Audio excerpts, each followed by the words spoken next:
Hi everyone, welcome to Tech Solutions. In this video, I'm going to show you how you can remove the background of a video in Capcut.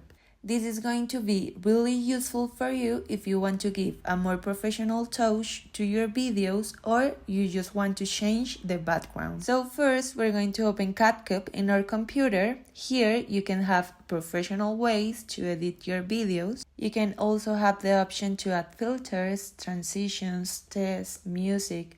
You can change the speed of your video and so many more options. And you can download the app on your computer. It is very simple. So now for my example, I already have my video. This is a random video and we're going to go to the right part.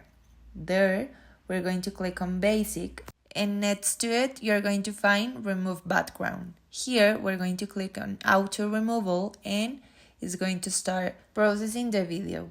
It might take a few seconds or maybe a few minutes depending on the video that you have. And when you have Capcut Pro, you're going to have different options of how to remove the background. So now here my background has been removed and as you can see all the video, I'm going to click on play. All the video is without background.